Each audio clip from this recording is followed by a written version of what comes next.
Hello guys, मेरा नाम है मोहन शर्मा और आप देख रहे हो एक्सेलेंस प्रो यूट्यूब चैनल, जिसके अंदर आज हम करने वाले हैं 2003 का जो हमारा पेपर है हरियाणा बोर्ड का, वो सॉल्व करने वाले हैं।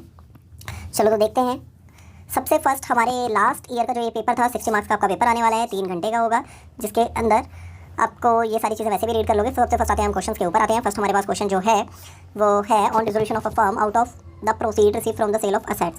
फर्म के डिसोल्यूशन के टाइम पर receive from sale of assets से जो आएगा, सबसे पहले हम किसकी पेमेंट करेंगे? क्या पार्टनर्स की कैपिटल सबसे पहले होती है? नहीं, सबसे लास्ट में होती है। जो पार्टनर्स की कैपिटल होती है उसकी पेमेंट। पार्टनर्स के लोन की होती है क्या सबसे पहले पेमेंट? नहीं। पार्टनर ने अगर कोई एडिशनल कैपिटल लगाई है फर्म के अंदर तो उसकी होगी? नहीं।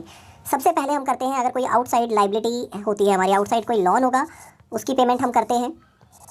यहाँ पर अगर वाइफ का लोन आता तो वो भी यहाँ पर आ सकता था, बैंक लोन भी आ सकता था। चलो तो इसके बाद नेक्स्ट MCQ देखते हैं हम। On the firm dissolution which of the following account should be prepare at last. सबसे लास्ट में डिसोल्यूशन के टाइम पर कौन सा अकाउंट बनता है भाई? सबसे लास्ट में जो आपका बनता है, क्या रियलाइजेशन अकाउंट बनता है? नहीं, सबसे पहले बनता है पार्टनर्स कैपिटल अकाउंट, नहीं बनता है, सेकंड नंबर पर बनेगा। कैश अकाउंट बनता है, तो ये आपका आंसर होगा, सबसे लास्ट में बनता है, क्योंकि यहाँ पर आप सारी पेमेंट्स और फाइनल पेमेंट करते हो पार्टनर्स को, तो सबसे लास्ट में आपका बनता है कैश अकाउंट। इसके बाद अगर हम नेक्स्ट बात करते हैं अगले क्वेश्चन की। अगले क्वेश्चन को अगर हम देखें, on the retirement of a partner goodwill will be credited to the retirement of partner goodwill be credited to the capital account. Retiring partner के कैपिटल अकाउंट में करते हैं, रिमेनिंग पार्टनर के में करते हैं, ऑल पार्टनर्स में करते हैं, और नन ऑफ दी अबव। तो अगर कोई पार्टनर भाई रिटायर हो रहा है तो गुडविल जो होती है credit to the capital account of, किसके अकाउंट में क्रेडिट करोगे? कैपिटल अकाउंट में। जो हमारी यहाँ पर जर्नल एंट्री बनती है वो बनती है continue partners capital account to retiring partners capital account. तो हमारा आंसर इसमें से क्या होगा? यहाँ पर क्रेडिट किस अकाउंट में होती है भाई? Retiring partner. तो आपकी एंट्री हो जाएगी। इसके बाद हम चलते हैं नेक्स्ट क्वेश्चन पर। नेक्स्ट क्वेश्चन जो हमारे पास है, ABC पार्टनर है, इनके जो प्रॉफिट शेयरिंग रेशो है वो 4:1 है। BC जो है उनकी ये है प्रॉफिट शेयरिंग रेशो। हमें क्वेश्चन में निकालनी है गेनिंग रेशो। तो यहाँ पर सबसे पहले देखिए, ABC जो हमारे पार्टनर्स हैं उनकी जो प्रॉफिट शेयरिंग रेशो है 4:1, ये ओल्ड रेशो है। जो न्यू रेशो क्वेश्चन में दे रखी है वो दे रखी है 3:1। जो A है अब पार्टनर नहीं रहा है, गेनिंग रेशो निकालने के लिए गेनिंग रेशो का सबसे पहले हमें फॉर्मूला लिखना है, new ratio minus old ratio. तो यहाँ पर हमारे पास एक पार्टनर B है, एक पार्टनर C है। B की जो हमारी रेशो है ओल्ड न्यू रेशो 3/4 आ जाएगा शेयर, C का 1/4 आ जाएगा, और यहाँ पर हम लेस कर देंगे ओल्ड शेयर को। चलो तो करते हैं, 7 3 ज़ा 21 माइनस 4 2 ज़ा 8, 13/28। इसके बाद नेक्स्ट 7 माइनस 4 अपॉन में 28। यहाँ पर हमारे पास आएगा 3/28। जो हमारी रेशो अब यहाँ पर निकल के आ रही है वो 13:3 आ रही है। देखो क्या ये आंसर दे रखा है? हाँ जी, ये आंसर है आपका B। तो गेनिंग रेशो का सबसे पहले तो आपको फॉर्मूला याद रखना है, ये gaining ratio minus gaining ratio का आपको ये फॉर्मूला याद रखना है।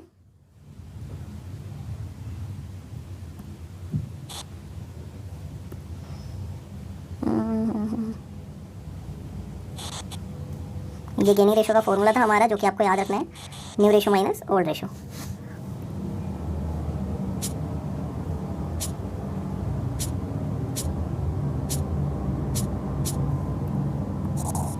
चलो इसके साथ ही अगर हम आगे हम चलते हैं नेक्स्ट क्वेश्चन पर। जो हमारा नेक्स्ट क्वेश्चन है वो है a partner admitted into partnership with consent of the any partner. एक पार्टनर जो है कैसे एडमिट होता है पार्टनरशिप फर्म के अंदर? जब एक पार्टनर हाँ कर देता है, कोई भी पार्टनर बोल देगा, या मेजॉरिटी बोलता है, या ओल्ड पार्टनर बोलेंगे।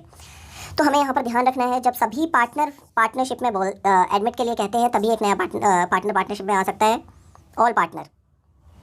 ठीक है, तो यहाँ पर आपको ध्यान रखना है कि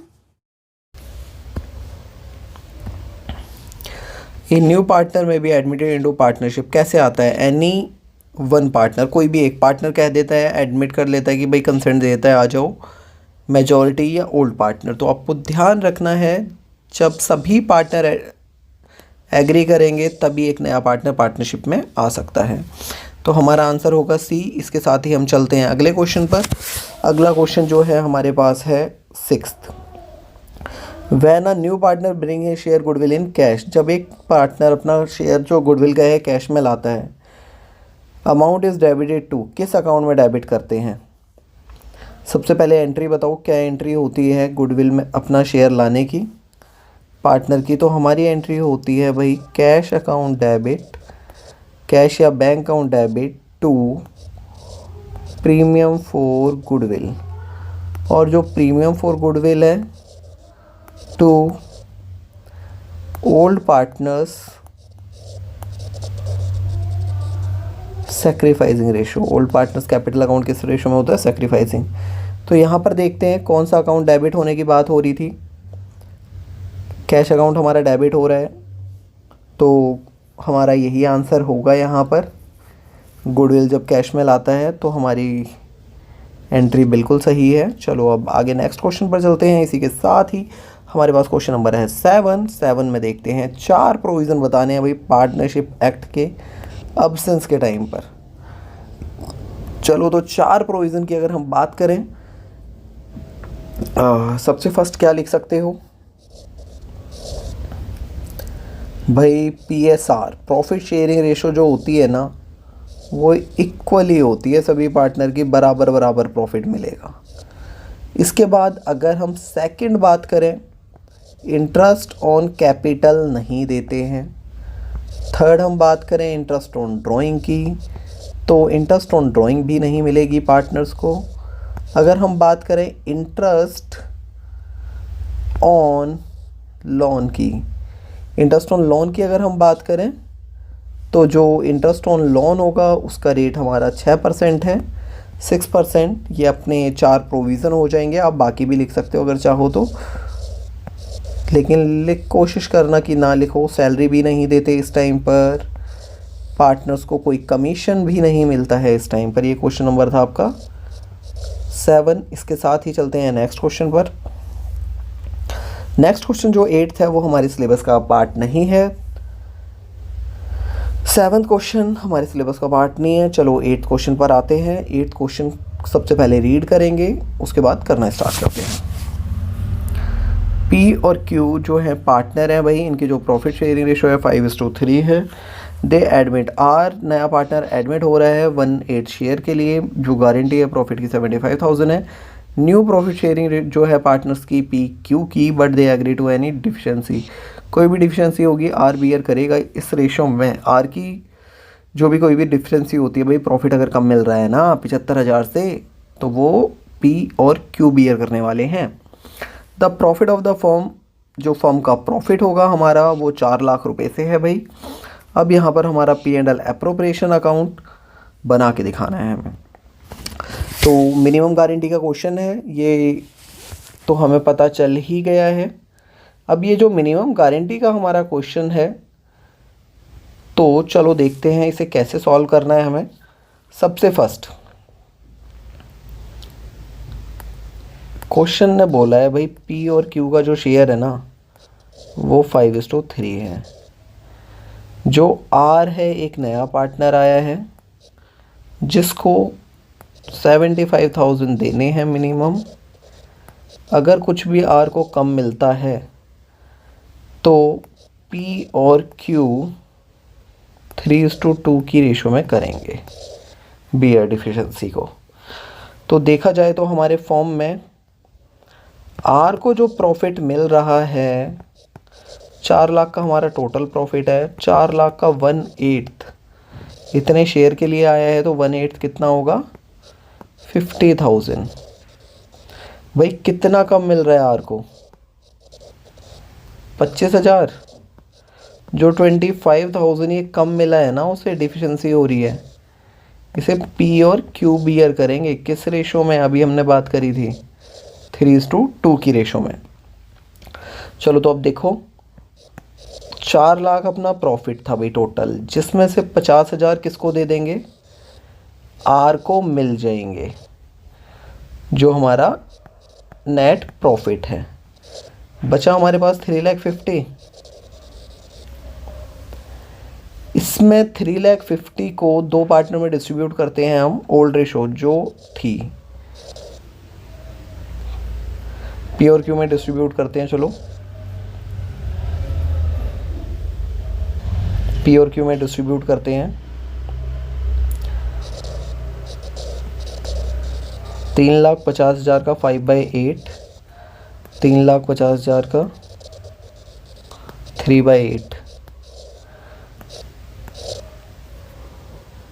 8 4 ज़ा 32, 8 3 ज़ा 24, 8 7 ज़ा 56, 8 5 ज़ा, तो हमारा आता है 43,750 जो इसे मिलना है। चलो 43,750 को एक बार मल्टीप्लाई कर दो 5 से, यहाँ पर कर दो 43,750 को एक बार मल्टीप्लाई 3 से, तो देखते हैं कितना आ रहा है। एक बार करो 0 5 5 ज़ा 25, 5 7 ज़ा 35, 3 बचता है अभी, 5 3 ज़ा 18, तो 1 बचेगा अभी, 5 4 ज़ा 20, 2,18,750 इसे मिलने थे। और अगर हम यहाँ बात करें 0 5 3 ज़ा 15, 1 बचेगा, 7 3 ज़ा 21, और ये हो जाएगा 22, तो 2 बचता है भाई, 3 3 ज़ा 9, 11 हो गया, तो 1 बचेगा, 3 4 ज़ा 12, 13। ये जो है ये हमारे क्यू का शेयर है। तो अगर हम बात करें, एक बार ऊपर आओ दोबारा से भाई, इसे मिलने कितने थे 75, कितने कम हो रहे हैं 25,000 को एक बार 3:2 की रेशो में बात डिस्ट्रीब्यूट कर दो।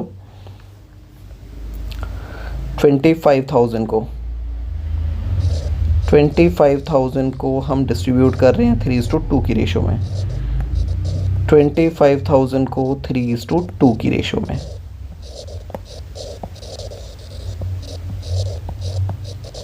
ये तो भाई पी के प्रॉफिट में से लेस हो जाएगा, ये क्यू के प्रॉफिट में से लेस हो जाएगा।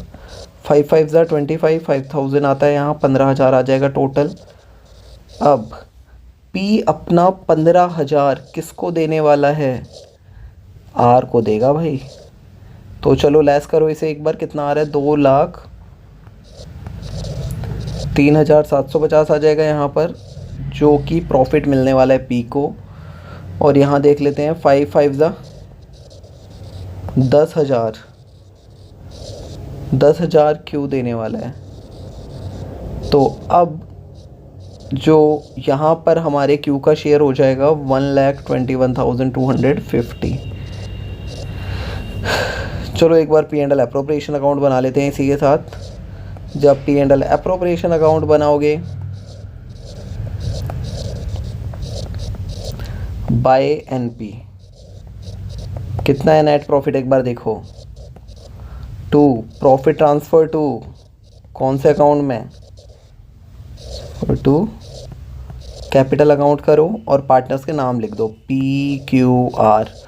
वर्किंग नोट ने सब कुछ करा है। एक बार प्रॉफिट देखेंगे कितना था,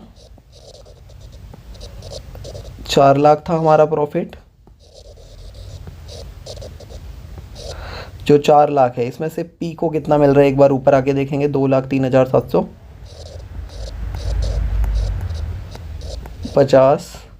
जो क्यू को मिल रहा है वो 1,21,250 मिलता है।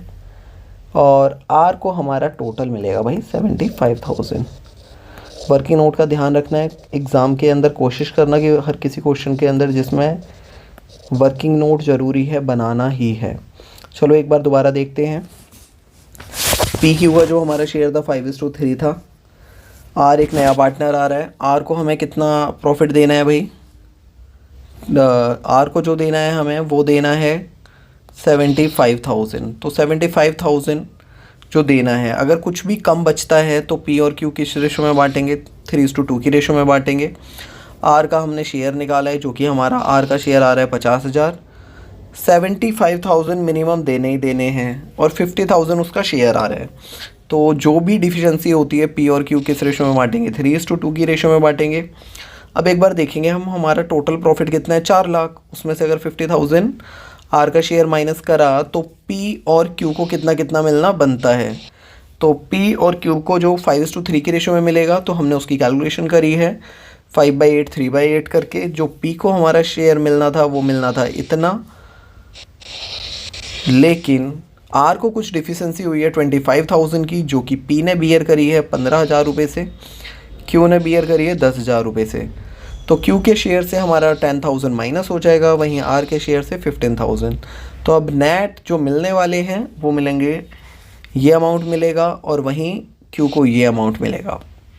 तो इसके बाद सीधा लिख दोगे और वर्किंग नोट का रेफरेंस यहाँ पर दे देना। चलो इसके साथ ही आगे बढ़ते हैं क्वेश्चन नंबर 10, जो कि क्वेश्चन नंबर 10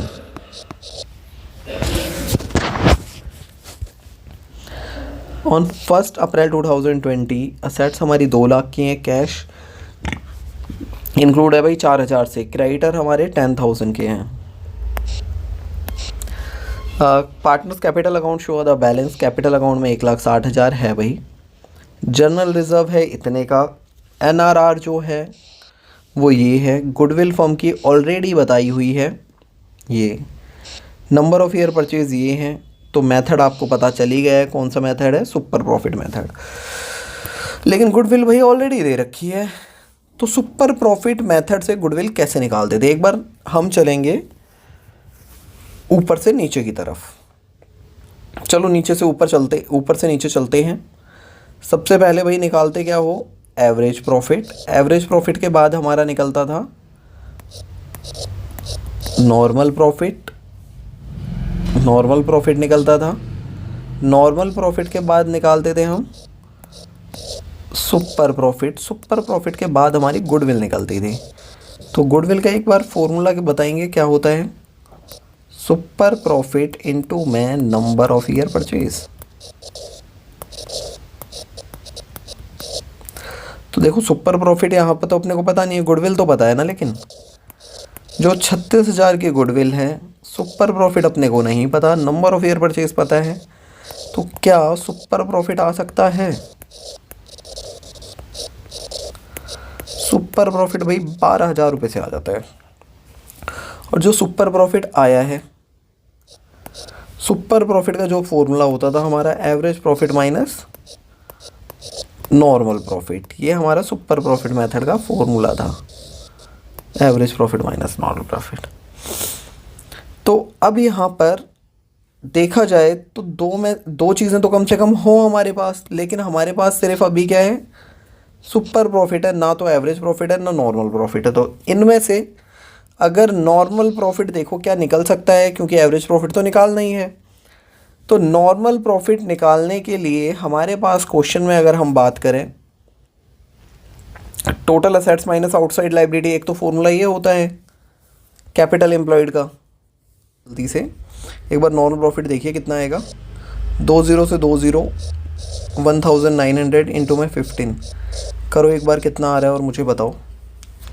15 का स्क्वायर होता है भाई 225, 15 4 ज़ा 60। तो ये हमारा नेट प्रॉफिट आ रहा है। अब ये जो नेट प्रॉफिट आया है, सुपर प्रॉफिट ऑलरेडी निकाला हुआ था, तो फॉर्मूले में लगा सकते हो। चलो मैं इसे इरेज कर देता हूँ, इसकी कोई रिक्वायरमेंट थी नहीं यहाँ पर, ऊपर ही कर लेते हैं एक बार। सुपर प्रॉफिट हमारा कितना आया था एक बार देखेंगे, 12,000 रुपये से भाई सुपर प्रॉफिट आया था, इक्वल टू एवरेज प्रॉफिट निकालना है, दे नहीं रखा है, और नॉर्मल प्रॉफिट अभी हमने निकाला है 28,500। अब इसे इक्वल से यहाँ लेके जाओ, 12,000 प्लस 28,500, ये हमारा AP निकल जाएगा। चलो ऐड करते हैं, कितना आ रहा है 40,500। ये हमारा आंसर है इस क्वेश्चन का। इसके साथ ही अगले क्वेश्चन पर बढ़ते हैं।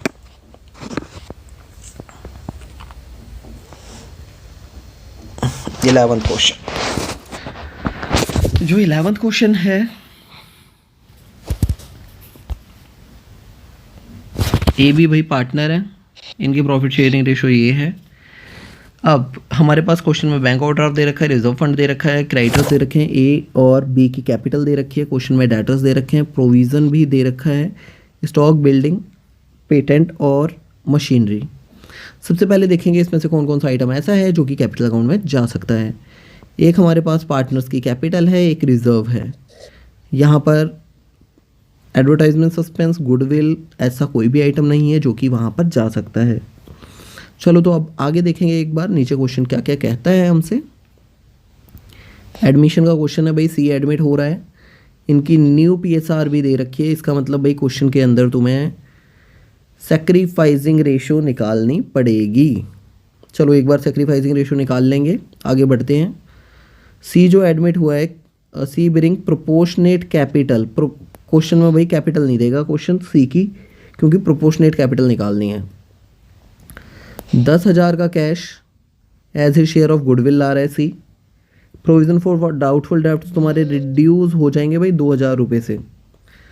पहले कितने के थे? 3600 रुपये के, अब 2,000 से और कम हो जाएंगे तो 1,600 रुपये के बचेगा प्रोविज़न। जो ओल्ड टाइप राइटर है वो कितने का है? 2,600 का। Does not appear in the books, तो अनरिकॉर्डेड असेट्स आ जाएगी। पेटेंट जो है वो वैल्यू लेस हो जाएंगे भाई, ज़ीरो वैल्यू हो जाएगी, तो रिवैल्यूएशन अकाउंट भी बनाना पड़ेगा। 2% डिस्काउंट देना है। रिसीव फ्रॉम क्रेडिटर्स, क्रेडिटर से भाई डिस्काउंट रिसीव हो रहा है, कम हो जाएंगे क्रेडिटर्स। चलो तो सबसे पहले हम क्या करते हैं कि हम निकालते हैं क्वेश्चन के अंदर सेक्रीफाइसिंग रेशियो। सेक्रीफाइसिंग रेशियो निकालने के लिए क्या क्या कर सकते हैं? सबसे पहले देखो ओल्ड रेशो क्या है माइनस न्यू रेशो। क्वेश्चन में जो ओल्ड रेशो दे रखी है 2/3 1/3, ए का शेयर है, ये बी का शेयर है, माइनस 3/6 2/6। चलो माइनस करते हैं। आप सबसे पहले एलसीएम ले लेते हैं। जो हमारा एलसीएम आ रहा है वो 6 आएगा दोनों साइड का। 3 2 4 माइनस 3, बताओ कितना आएगा? यहाँ पर 1/6, यहाँ पर क्या आएगा? 2 माइनस 2 0। तो हमारे पास जो ए है वो ही सेक्रीफाइस कर रहा है सी के फेवर में। इतना होने के बाद चलो आगे बढ़ते हैं। आगे सबसे पहले हम बना लेते हैं आज रिवैल्यूएशन अकाउंट। जब रिवैल्यूएशन अकाउंट बनाओगे तो ध्यान रखना है कि जो भी एसेट्स और लाइबिलिटीज़ में चेंजेस हो रहे हैं वो दिखाएंगे।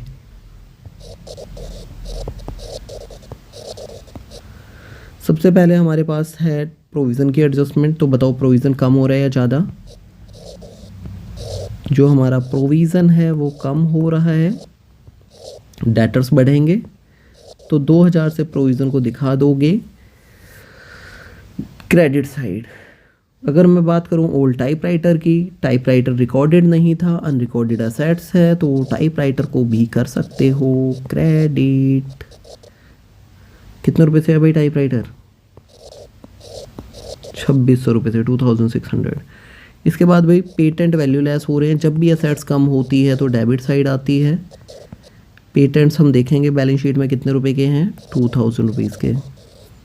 पेटेंट्स के बाद हमारे पास discount on debt creditors, creditors भी कम हो रहे हैं भाई। क्रेडिटर्स बताओ 2% कितना होगा, एक बार देख के कैलकुलेशन कर लो। क्रेडिटर्स थे भाई 20,000, इसका एक बार 2% निकालेंगे कितना होता है, 2 2 4। तो भाई 400 रुपये से क्रेडिटर्स कम हो रहे हैं। एक बार चेक करेंगे सारी एडजस्टमेंट करी है नहीं करी। फर्स्ट ये भी हो चुकी है, सेकंड भी हो चुकी है, पेटेंट की भी हो चुकी है और ये भी हो गई है। तो चलो एक बार निकाल लेते हैं प्रॉफिट हो रहा है लॉस हो रहा है, क्वेश्चन को करते हैं, फिर आगे कैपिटल अकाउंट पर शिफ्ट। हमारे पास यहाँ पर भाई टोटल आ रहा है 5,000। 5,000 में से अगर 2,000 लेस करते हो तो हमारे बचेगा 3,000। 3,000 को जल्दी से पार्टनर्स में डिस्ट्रीब्यूट कर दो। हमें सबसे पहले बताओ हो क्या रहा है, profit transfer to capital account. नाम लिखो पार्टनर्स के, ए बी सी नहीं आएगा भाई, ओल्ड पार्टनर्स ही आते हैं जिसमें बढ़ता है। ए को 2,000 मिल जाएंगे, बी को 1,000। क्यों भाई? ओल्ड रेशो में डिस्ट्रीब्यूट करेंगे। ओल्ड रेशो क्या है हमारे पास, 2:1। चलो अब रिवैल्यूएशन अकाउंट हो चुका है, कैपिटल अकाउंट की तरफ हम चलते हैं। कैपिटल अकाउंट की अगर मैं बात करता हूँ तो कैपिटल अकाउंट के अंदर सबसे पहले देखो पार्टनर्स कितने हैं, उतने कॉलम बनेंगे भाई। ए बी सी।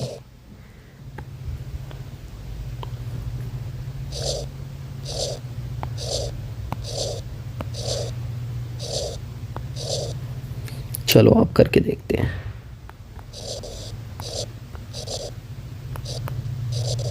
कौन सा अकाउंट बना रहे हैं हम? ये कैपिटल अकाउंट। सबसे पहले लिख दो बाय बैलेंस BD। कितना बैलेंस BD आ रहा है? 40,000, 30,000 बाय रिज़र्व फंड भी है भाई, तो रिज़र्व फंड को जल्दी से कर दो डिस्ट्रीब्यूट। 12,000 को 2:1 ओल्ड रेशो में होता है, हमेशा ध्यान रखना है ओल्ड पार्टनर्स का है, क्योंकि 12,000 को 2:1 में करेंगे तो कितना आएगा? 3 4 12, 8,000 बन रहा है ना। जल्दी से लिख दो 8,000 और 4,000। ठीक है, अब इसके बाद अगली देखो और कुछ है क्या इसके अंदर कैपिटल अकाउंट में जो आ सकता है बैलेंस शीट में से? नहीं है। तो देखो रिवैल्यूएशन में प्रॉफिट कितना हुआ था? 3,000 का। ए को 2,000 दे दो, बी को दे दो 1,000 रुपये। तो भाई ये हो गया हमारे पास रिवैल्यूएशन का प्रॉफिट। इसके बाद प्रीमियम फॉर गुडविल की एंट्री कर देंगे। कितने गुडविल लेके आ रहे हैं नया पार्टनर? एक बार देखो जल्दी से। 10,000 लेके आया है इन कैश। तो 10,000 को किस रेशो में बांटते हैं भाई? Sacrificing ratio. अगर सैक्रिफाइसिंग रेशो की अगर मैं बात करूं, ए और बी में से सिर्फ एक ही पार्टनर सैक्रिफाइस कर रहा है, ए। तो जो गुडविल है वो किसके अकाउंट में डालेंगे? ए के अकाउंट में। कितने रुपए से डालोगे भाई? 10,000 से। ठीक है, चलो। सिर्फ ए के में क्यों लिखा है? क्योंकि सैक्रिफाइसिंग रेशो सिर्फ ए ही सैक्रिफाइस कर रहा था। इसके बाद हमारा कैपिटल अकाउंट में बस एक एडजस्टमेंट बचती है, उसको ध्यान से करना है। प्रॉफिट शेयरिंग रेशो में लेना है भाई कैपिटल को। ठीक है, जो भी कैपिटल आएगी। C bring proportionate capital after following adjustment. C proportionate capital आएगा, वो निकाल लेते हैं। सबसे पहले निकालो to balance C B balance CD।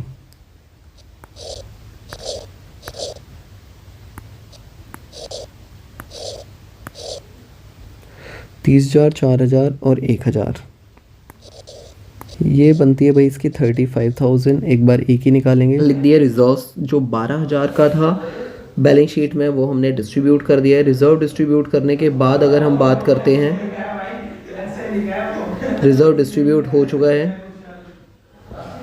Reserve अगर डिस्ट्रीब्यूट करने के बाद अगर हम बात करते हैं, हमने जो भी अपना प्रॉफिट था रिवैल्यूएशन का वो भी लिख दिया है यहाँ पर। रिवैल्यूएशन का प्रॉफिट हमारे लिखने के बाद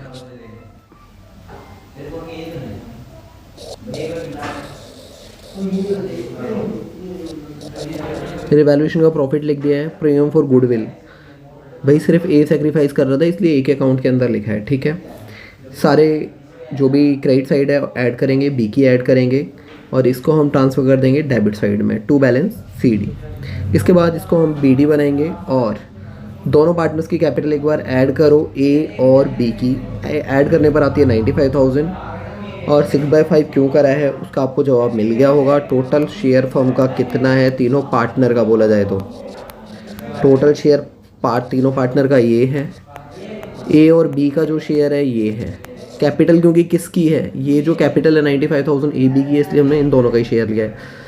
ऐसा करने से हमारे पास टोटल कैपिटल आ जाती है फर्म की। जो हमारे पास टोटल कैपिटल आई है इसमें से हमने सी का शेयर निकाल लिया है जो कि 19,000 आया है। इतने रुपए सी को लाने पड़ेंगे बैंक से। तो अब अपने पास तीनों पार्टनर की कैपिटल आ गई है। जल्दी से इसे बैलेंस शीट में भेज दो। तीनों पार्टनर की जो भी कैपिटल है 60,000, 30,000 और 90,000। क्रेडिटर्स में हमारा चेंज था 20,000 के जो क्रेडिटर्स थे उसमें से 400 रुपये का डिस्काउंट हमें रिसीव हो रहा है तो माइनस कर देंगे। डेटर्स जो थे प्रोविज़न हमारा थोड़ा 2,000 रुपये से कम हो गया है तो डेटर्स हमारे इंक्रीज़ हो जाएंगे। स्टॉक जितने का था भाई उतने का रहेगा, कोई एडजस्टमेंट नहीं है स्टॉक से। बिल्डिंग जितने की है सेम उतनी ही लिख दो पुरानी बैलेंस शीट से देख के। मशीनरी जो है 30,600 है, उसमें भी कोई चेंज नहीं है, सेम लिख देंगे। पेटेंट जो थे नीचे क्वेश्चन ने बोला था वैल्यू लेस हो रहे हैं, ज़ीरो वैल्यू कर देंगे भाई, लिखेंगे नहीं। टाइपराइटर बुक के अंदर शो करने हैं, पहले से नहीं दिए हुए थे 2,600 के। ठीक है, ऐसे करके हमारी दोनों साइड इक्वल आ रही हैं, इसका मतलब हमने सही करा है। एक चीज़ का ध्यान रखना है, पहले बैंक ओवरड्राफ्ट था वो हमने बैंक अकाउंट जो हमारा होगा उसमें से लेस कर दिया है, 10,000 प्लस 19,000, ठीक है। तो हमारे पास अब जो बैंक अकाउंट है हमारे पास 14,000 बचेगा। इसके बाद ये हमारा क्वेश्चन नंबर था 11th, जो कि लास्ट ईयर एग्जाम में 10 मार्क्स के लिए आया है।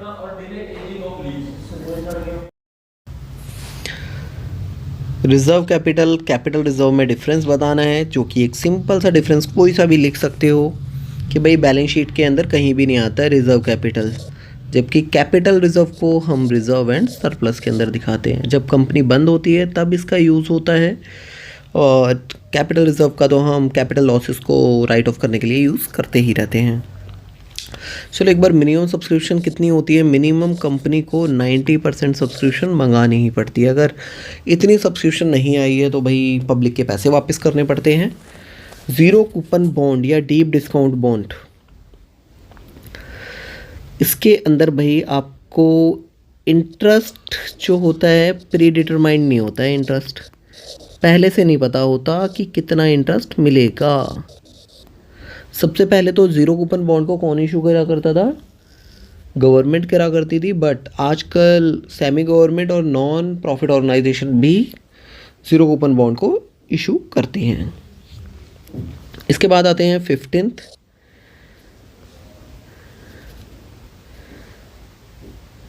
ऑन 1 अप्रैल 2021 इशू कर रहा है भाई ए लिमिटेड 5,000 8% डिबेंचर्स को, 100 रुपये का है। डिस्काउंट कितने परसेंट है?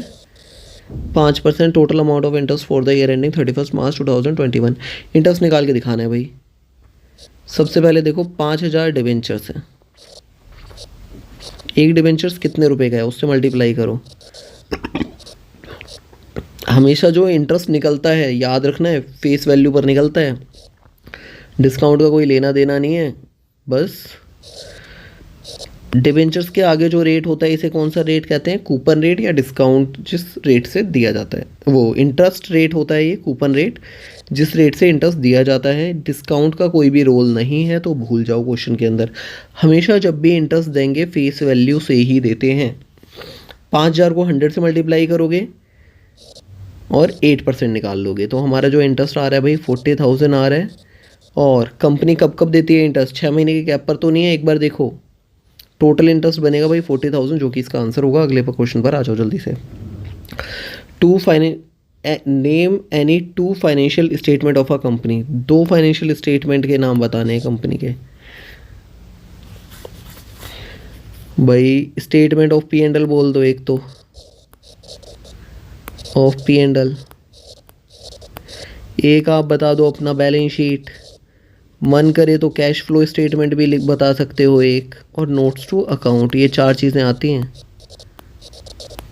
ठीक है। Statement of P and L, balance sheet, cash flow statement और नोट्स टू अकाउंट। तो कोई भी 2 बताने थे तो हमारा 2 हो ही जाएंगे ऑब्वियसली। आसान क्वेश्चन था। इसके बाद अगले क्वेश्चन पर आते हैं। 2 एग्जाम्पल बताने नॉन करेंट लाइबिलिटीज़ के। Non current liabilities, long term borrowing, long term provision आ जाएंगे। Long term borrowing, long term provision आ जाएंगे। लॉन्ग टर्म बोरोइंग में क्या क्या बता सकते हो ऐसे बताओ एक बार। 17 क्वेश्चन के अंदर नॉन करेंट लाइबिलिटीज़ में क्या क्या बताओगे? Long term borrowing, long term borrowing में 2 चीज़ें बता दो कोई भी, क्या क्या आती है? बैंक लोन हो सकता है, डिबेंचर्स हो सकते हैं, और एक तरफ बता दो long term provision. Long term provision में लिख दो ग्रेचुइटी और पीएफ, प्रोविडेंट फंड, ठीक है। 17 क्वेश्चन भी हो जाता है इसके साथ ही हमारा। आ जाओ 18 क्वेश्चन पर। 2 पॉइंट बताने हैं हमें। डिफरेंस, शेयर और डिबेंचर्स के अंदर डिफरेंस बताना है। कोई भी 2 पॉइंट बता दो शेयर और डिबेंचर्स में डिफरेंस के। सिंपल क्वेश्चन है। कंपनी के ऑनर कौन होता है? ये ऑनर होते हैं, ये क्रेडिटर होते हैं। किसको डिविडेंड मिलता है? इनको डिविडेंड मिलता है, इनको इंटरेस्ट मिलता है। इनका फिक्स होता है इंटरेस्ट, इनका नहीं होता है। प्रॉफिट होगा तो मिल जाएगा, वैसे नहीं मिलेगा। रिस्क किसका ज़्यादा होता है? इनका भाई रिस्क ज़्यादा होता है। अगर कल को कंपनी का प्रॉफिट नहीं होता है तो ये कंपनी के असेट्स बेच जाएंगे, लेकिन ये तो ओनर है तो इनका रिस्क नहीं होता है कोई भी। कम तो कोई भी दो बताने थे, कोई भी दो हो जाएंगे। ऑब्वियसली बहुत सारे डिफरेंसेस बन सकते हैं। कैपिटल का किसकी वापस होगी, किसको पहले इंटरेस्ट मिलता है, तो ऐसे करके लिख सकते हो, कोई दिक्कत वाली बात नहीं है। 9th क्वेश्चन पर आ जाते हैं। एक बार 9th क्वेश्चन की अगर मैं बात करूं, ए लिमिटेड कंपनी है, 20,000 डिबेंचर्स हैं, कैपिटल एक्सपेंडिचर जो है 25,000 से हो रहा है भाई। Pass the journal entry, capital expenditure की एंट्री करनी है भाई, और बदले में इशू कर रहे हैं डिबेंचर्स।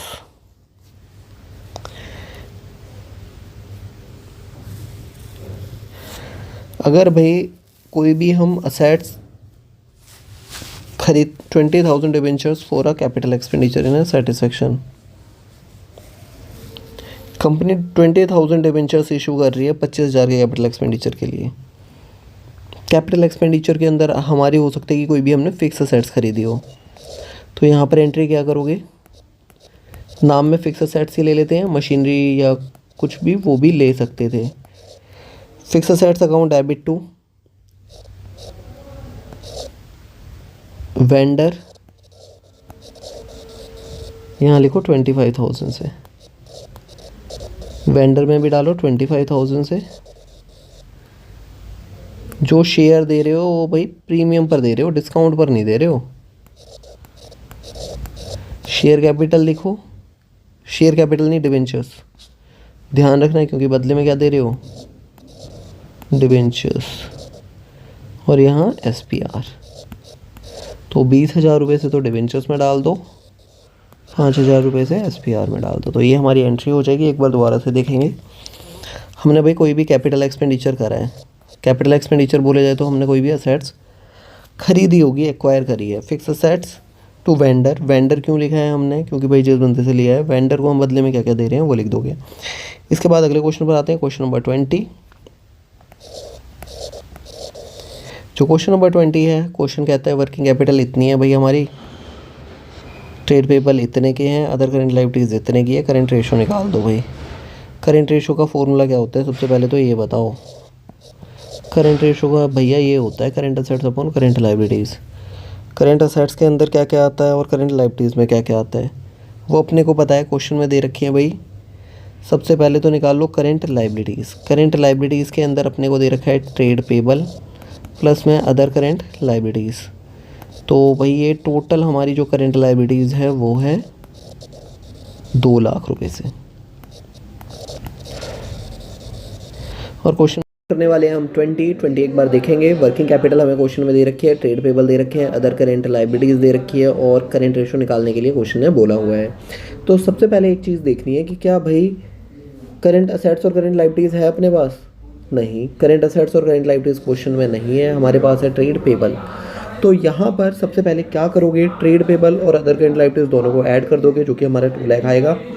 अदर करेंट लायबिलिटीज़, हमारी जो वर्किंग कैपिटल निकलती है current assets minus current liabilities होती है। वर्किंग कैपिटल हमें 6 लाख दी हुई है क्वेश्चन के अंदर, करेंट लायबिलिटीज़ हमारी 2 लाख से आई है। 2 लाख माइनस में है, इस तरफ आके इक्वल के प्लस में हो जाएगा। हमारी करेंट असेट्स आती है 8 लाख से। अब सीधा सीधा फॉर्मूला लगा सकते हो, current assets upon current liabilities. Current assets हमारी 8 लाख की है, करेंट लायबिलिटीज़ 2 लाख की है, तो हमारा 4:1 हमारी करेंट रेशो आ जाएगी। ये हमारा क्वेश्चन नंबर था 20। इसके साथ ही हमारा क्वेश्चन कंप्लीट हो जाता है 21। क्वेश्चन नंबर देखेंगे भाई 21। WDV भाई मेथड, मशीनरी जो है हमारी 7,20,000 की थी, अब इतने की हो गई है। क्वेश्चन के अंदर हमें डेप्रिसिएशन बताई हुई है 85,000 की है, ड्यूरिंग द ईयर है, ध्यान रखना है। एक प्लांट एंड मशीनरी 1,10,000 वाला था वो कितने का बेचा है, 1,25,000 रुपये का बेचा है, तो उस पर भी प्रॉफिट हो रहा है। एक बार अकाउंट बना लेंगे भाई,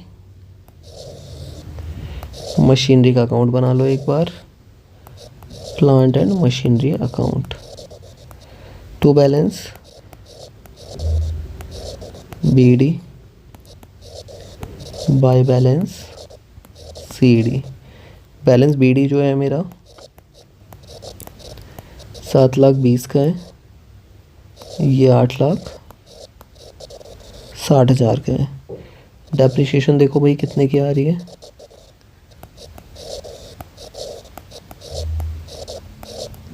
इतने की आ रही है। क्वेश्चन कहता है कि भाई कितने की बेच रहे हो, 1,25,000 की बेच रहे हो ना, 1,10,000 वाली, तो बैंक से लिखो सेल। अब सेल के बाद अगर मैं बात करूं, प्रॉफिट भी हो रहा है, स्टेटमेंट ऑफ P&L के नाम से लिख दो गेन ऑन सेल। चलो ये भी लिख दिया हमने। 1,10,000 वाली चीज़ कितने की जा रही है, 1,25,000 की जा रही है, कितने का प्रॉफिट हो रहा है, 15,000 का, तो 15,000 का प्रॉफिट यहाँ लिख देंगे हम। एक बार ऐड लेस करो दोनों साइडों को, कौन सी साइड ज़्यादा लग रही है आपको, इनको ऐड करेंगे तो कितना आता है 5, 1,30,000, 2,10,000, 10,70,000 रुपये से आ रहा है। 10,70,000 में से इसको लेस कर देंगे हम 8,70,000 को, कितना आएगा 10,70,000 में से अगर 8,70,000 को लेस करते हैं तो 2,00,000। तो हमारी इतने से ये डेबिट साइड कम है, इसको क्या बोलेंगे, बैंक से भाई मैंने इतने की खरीदी भी है, ठीक है, लिख दो इसे। अब देखो किस किस एक्टिविटीज़ में दिखाने की बात करी थी, क्वेश्चन ने बोला था इन्वेस्टिंग एक्टिविटीज़ में दिखा दो। तो इन्वेस्टिंग एक्टिविटीज़ में हमारे पास cash flow from investing activities, purchase of plant and machinery आएगा, कितने की परचेज है, 2,00,000 की, और ब्रैकेट लगाना मत भूलना, sale of plant and machinery कितने की बेची है, 1,25,000 की। भाई ये तो माइनस में आ रही है, माइनस में आती है तो क्या लिखते हैं, net cash used in investing activities.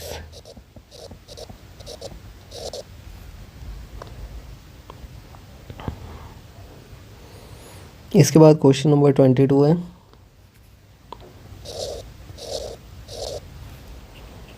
Question number 22 कहता है भाई कि ITR निकालो, inventory turnover ratio. Inventory turnover ratio के लिए हमारे पास क्वेश्चन में दे क्या क्या रखा है, सबसे पहले ये देखो, ओपनिंग इन्वेंट्री 28,000 से, क्लोजिंग इन्वेंट्री 52 से है, RFO 6,00,000 की दे रखी है, और GP हमारा 20% ऑन कॉस्ट ऑफ RFO है, COGS का है। तो सबसे पहले इन्वेंट्री टर्नओवर रेशो का फॉर्मूला क्या होता है ये देखेंगे हम, cost of RFO COGS upon में एवरेज इन्वेंट्री, ये फॉर्मूला होता है। क्या एवरेज इन्वेंट्री निकल सकती है क्वेश्चन में से, हाँ जी बिल्कुल निकल सकती है, opening inventory plus closing inventory upon में 2। हमने ओपनिंग और क्लोजिंग इन्वेंट्री को ऐड करके 2 से डिवाइड कर दिया है, तो हमारे पास ये आ जाएगी 40,000 से। इसके बाद RFO दे रखी है भाई मेरी 6,00,000 से, GP मेरा 25% ऑफ कॉस्ट है, COGS बोला जाए तो कॉस्ट ऑफ RFO। तो यहाँ पर मैंने बोला है कि लेट करना पड़ेगा CP, SP और GP। तो CP अपना कितना है 100 रुपये से, GP हमारा 25 आएगा, 25 किसका है ये, कॉस्ट का, तो कॉस्ट को कितना मानते हैं हम 100, अगर 25 सेल का होता तो सीधा सीधा निकाल लेते क्योंकि RFO दे रखी थी, ठीक है। तो 100 ले लो कॉस्ट को, सीपी को, 25 जीपी है, कॉस्ट में प्रॉफिट ऐड करके बेचते हो क्या? हाँ जी। तो हमारी सेल कितने की आएगी? 125 की। चलो तो अब देखो ध्यान से, निकालना क्या चाहते हो भाई? ज़रूरत किस चीज़ की होती है हमें इसके लिए? COGS की होती है। तो COGS निकालने के लिए क्या करोगे? सबसे पहले देखो सेल कितने की है, RFO कितने की है? 6 लाख की। नीचे रखनी है RFO, बोला है तो सेल प्राइस, सेल प्राइस कितना है? 125। निकालने के है COGS, तो CP रखो ऊपर। 25 4 ज़ा 25 5 ज़ा 5 1 ज़ा 5 2 ज़ा 5 1 ज़ा 5 2 ज़ा, तो 1,20,000 को अगर 4 से मल्टीप्लाई करते हो तो कितना आएगा? 4,80,000। COGS निकल चुकी है भाई, COGS निकल गई है। अब आगे क्या करना है? लगा दो इन्वेंट्री टर्नओवर रेशो के फॉर्मूले में। COGS कितनी है? 4,80,000 और एवरेज इन्वेंट्री कितनी निकाली है? 40,000। 12 टाइम्स आंसर है। इतनी सी बात थी भाई, ठीक है। इन्वेंट्री टर्नओवर रेशो हो गई है हमारी। क्वेश्चन नंबर 23 पर आते हैं। ये क्वेश्चन हमारे लास्ट क्वेश्चन है। चलो तो देखते हैं लास्ट क्वेश्चन। स्टार्टिंग से देखेंगे।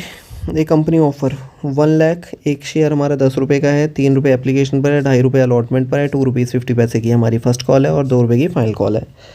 आगे क्वेश्चन कहता है कि पब्लिक ने अप्लाई करा है 1,52,000 शेयर के लिए। ओवर सब्सक्रिप्शन है क्योंकि हमने इशू करे थे 1 लाख, एप्लीकेशन आई है 1,52,000 से। The share were allotted on the basis of pro rata basis to the applicants 1,50,000। All the shareholder paid the allotment money except, सारे पैसे दे रहे हैं और shareholder paid the allotment money except किस चीज़ को छोड़कर? 200 शेयर पर पैसे नहीं आए भाई।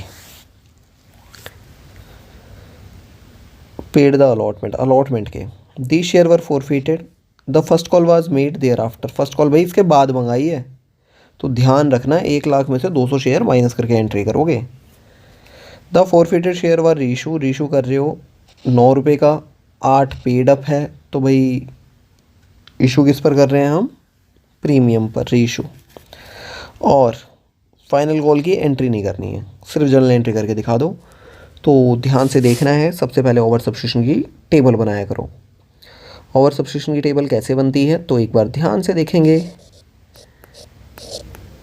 अप्लाइड शेयर लिखो, फिर अलॉटेड लिखो, अलॉटेड लिखने के बाद एक्सिस शेयर निकालो, फिर एक्सिस मनी निकालो, एडजस्टेड ऑन अलॉटमेंट। अगर एडजस्ट अलॉटमेंट के बाद फर्स्ट कॉल पर भी हो सकती है तो एडजस्टेड ऑन फर्स्ट कॉल। देखो हमारे पास कितनी एप्लीकेशन आई थी, हमने कितने शेयर इशू कर सकते हैं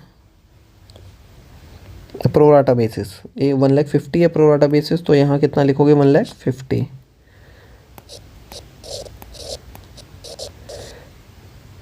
ओ प्रोराटा बेसिस, 1 मिनट दोबारा देखेंगे।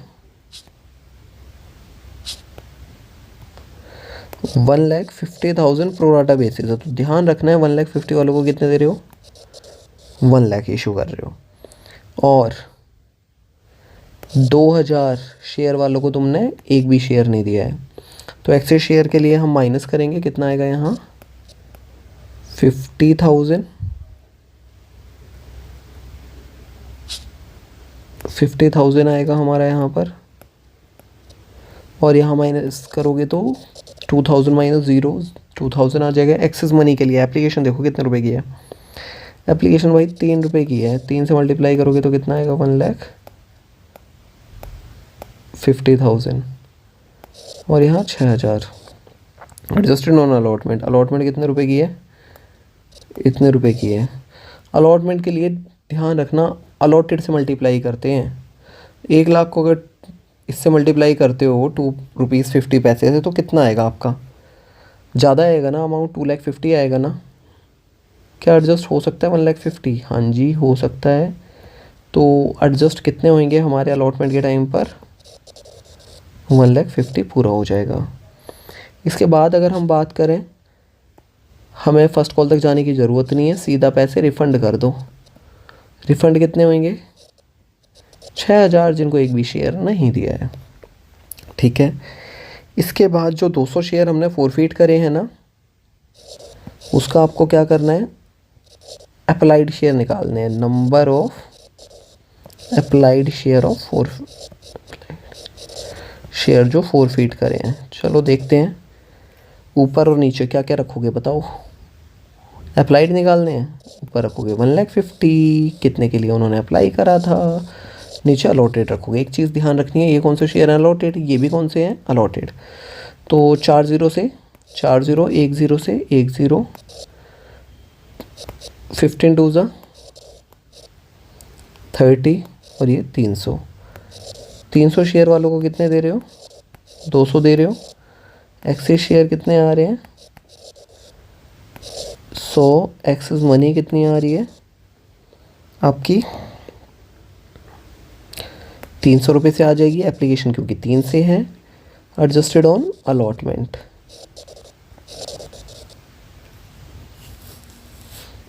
अलॉटमेंट देखो कितने की है? 2 रुपीज़ 50 की। 2 रुपीज़ 50 को 200 से मल्टीप्लाई करो, कितना आएगा? बड़ा अमाउंट आएगा क्या? तो 300 अपना एडजस्ट हो जाएगा। इसके बाद एक छोटी सी कहानी करनी है अलॉटमेंट ड्यू की। एक तो 200 शेयर से अलॉटमेंट ड्यू कराओ, एक कराओ 1 लाख शेयर से ड्यू। ठीक है,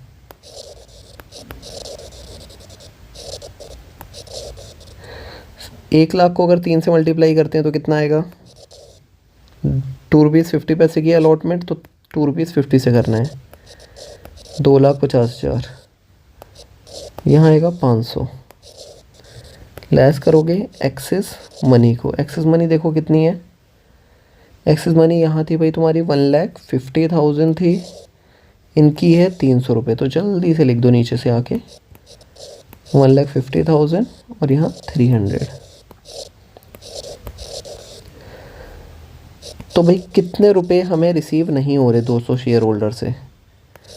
बोला जाए तो कॉल सिनेरियर कितने रुपए से है? 200 रुपये से है, तो माइनस करो इसे, 99,800 आएगा भाई। ठीक है, अब जल्दी से एंट्री स्टार्ट कर दो, आपको ज़्यादा बचानी है। सबसे पहली एंट्री क्या होती है? Bank account debit to share application. कितने रुपए से करेंगे बताओ जल्दी से? 1 लाख शेयर है।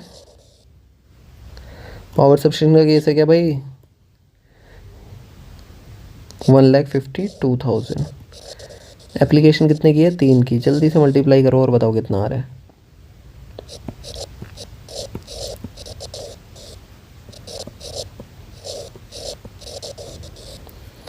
इसके बाद अगली एंट्री पर आ जाएंगे। शेयर एप्लीकेशन अकाउंट डेबिट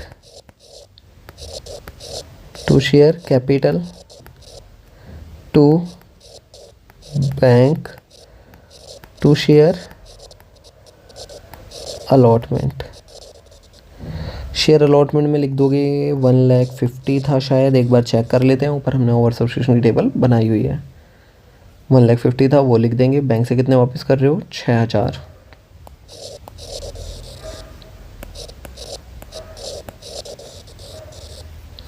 और शेयर कैपिटल 1 लाख को अगर 2 रुपीज़ 50 से मल्टीप्लाई करते हो तो कितना आएगा? 2,50,000।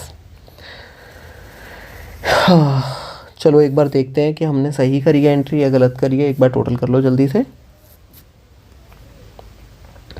1,50,000 अलॉटमेंट, 6,000 बैंक से वापस कर दिए, 2,50,000। क्या इन सबको ऐड करके हमारा शेयर एप्लीकेशन आ रही है? हाँ, ये ऊपर से यहाँ से सेम ही अमाउंट तो आएगा, आ रही है। चलो अब अगले पर आ जाओ।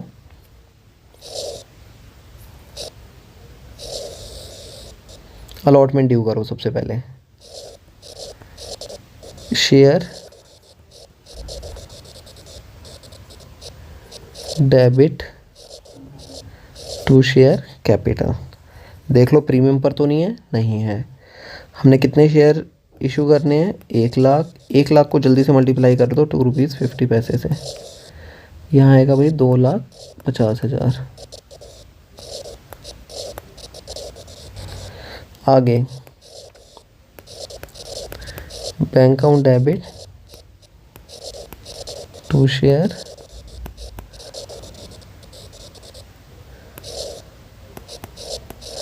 अलॉटमेंट। जल्दी से देखो ऊपर जाके अलॉटमेंट ड्यू में हमने कितना लिखा था 99,800, वो लिख दो। ये कैलकुलेशन ध्यान रखनी है कैसे करी थी। अब शेयर भाई अभी फॉरफिट हो रहे हैं तो अभी एंट्री कर देनी है।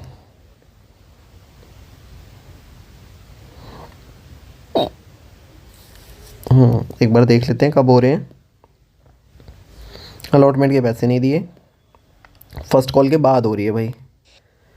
तो फर्स्ट कॉल के बाद हो रही है तो फर्स्ट कॉल मंगा लेते हैं।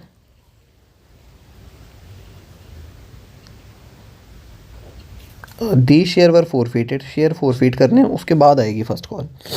तो अब देखो एक बार जल्दी से फॉरफिट कर लो इन्हें। फॉरफिट की एंट्री क्या होती है? Share capital account debit to share. क्या नहीं दिया है? अलॉटमेंट नहीं दी भाई। क्या दे दिया है? Share forfeiture. देखो भाई 200 शेयर ने मुझे एप्लीकेशन दे दी है तो मतलब कि 600 रुपये तो ये। और कितनी एक्सेस मनी आई थी मेरे पास यहाँ पर? 300 रुपये एक्सेस दिए थे इन्होंने, 200 रुपये दिए नहीं है मुझे। तो अलॉटमेंट पर भाई 200 रुपये नहीं मिले, 300 रुपीज़ एक्सेस दिए थे। तो जल्दी से इनको ऐड करेंगे। कितना आ रहा है? 900।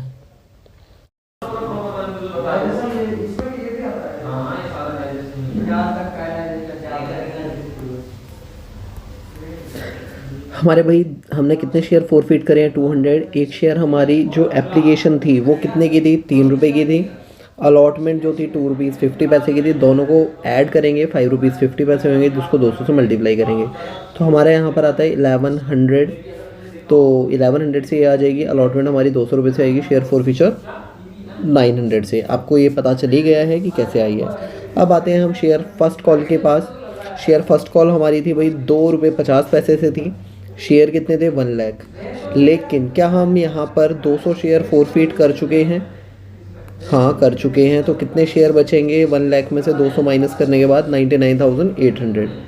99,800 को हम ₹2.50 से मल्टीप्लाई कर देंगे क्योंकि फर्स्ट कॉल हमारी इतने की है। तो इतने से ड्यू होगी, रिसीव भी सेम इतने से ही होने वाली है। क्वेश्चन ने बोला था इसके बाद फर्स्ट कॉल के बाद हम इसको रीइशू कर रहे हैं। तो चलो शेयर को रीइशू कर देते हैं। एक शेयर हमारा जो है 8 रुपये पेड अप है। 8 रुपये पेड अप है। फाइनल कॉल हमने अभी तक नहीं मंगाई है। 8 रुपये वाला शेयर कितने का रीइशू कर रहे हो? 9 रुपये का कर रहे हो। तो यहाँ पर हमें बैंक से जो पैसे रिसीव होंगे 9 रुपीज़ होंगे और 8 रुपये हमारे शेयर कैपिटल से जाएंगे भाई, क्योंकि पेड अप तो 8 है। और सिक्योरिटी प्रीमियम रिजर्व, क्योंकि 8 वाला शेयर भाई 9 का हो रहा है तो 1 रुपये से SPR भी आ जाएगा। कितने शेयर इशू कर रहे हो? सारे ही कर रहे हैं। 200 से इसे मल्टीप्लाई करेंगे। 8 को 200 से मल्टीप्लाई करेंगे तो 1600 आता है भाई। 9 को 200 से करोगे तो 1800 आ जाएगा। जस्ट इसके बाद हम आते हैं share forfeiture account debit to capital reserve की एंट्री पर। अब यहाँ पर देखो शेयर फॉरफीचर का बैलेंस कितना था। हमेशा ये फॉर्मूला यूज़ करना है। हो बिना फॉर्मूले के भी सकता है क्योंकि भाई जितने शेयर फॉरफिट हुए थे उतने रीइशू हो गए, तो फॉर्मूले की ज़रूरत यहाँ है नहीं। वैसे शेयर फॉरफीचर हमारा 900 रुपये से था। रिजर्व रीइशू शेयर अपॉन में forfeited share minus loss on issue. तो सबसे पहले देखो शेयर फॉरफीचर हमारा 900 रुपये से है, मल्टीप्लाई करा है हमने यहाँ पर। रीइशू कितने कर रहे हो? 200। फॉरफिट करने कर रहे हैं 200। 200 से 200 कट जाएगा अपना। लॉस कितने का आ रहा है? 0 रुपीज़ का। तो भाई 200 से 200 कट जाएगा, 900 माइनस 0, 900 बचता है। तो कैपिटल रिजर्व अपना 900 आ जाएगा। इस फॉर्मूले का ध्यान रखना है। Share forfeiture reissue share upon में forfeited share minus loss on issue. इससे अपना क्वेश्चन कंप्लीट हो जाता है। क्वेश्चन सिंपल थे, कोई क्वेश्चन मुश्किल नहीं था। इसके बाद लास्ट क्वेश्चन एक बार देख लेते हैं हम और वाला। और एग्ज़ाम में भाई सी करके ये आएगा कंप्यूटराइज अकाउंटिंग, ये नहीं करना है किसी को भी। सेम ऐसा ही पेपर आने वाला है क्योंकि लास्ट ईयर यही आया था। What do you mean by the forfeiture of share? भाई पहले तो बताओगे कि होता क्या है। जर्नल एंट्री करके बतानी है। जो भी इसके केसेस हैं, 3 केस होते हैं, तीनों बताने हैं। पहला केस क्या हो जाएगा, जब भाई नॉर्मली हो गया, अगले में सिक्योरिटी प्रीमियम रिसीव हो जाएगा, एक में सिक्योरिटी प्रीमियम जो होगा रिसीव नहीं होगा, ठीक है। और इस वाले में सिक्योरिटी प्रीमियम आपका होगा ही नहीं। तो ये 3 केसेस बताने हैं शेयर फॉरफिट करने के। इसके बाद री इशू की भी एंट्री करके बतानी है। री इशू के भी आपके 3 केसेस बनेंगे। एक होता है एट पार, अगला आएगा एट प्रीमियम, अगला आएगा एट डिस्काउंट। और अपने आप एग्जाम्पल भी बना के लिखना है, तभी नंबर मिल सकते हैं, क्योंकि 10 मार्क्स का क्वेश्चन है।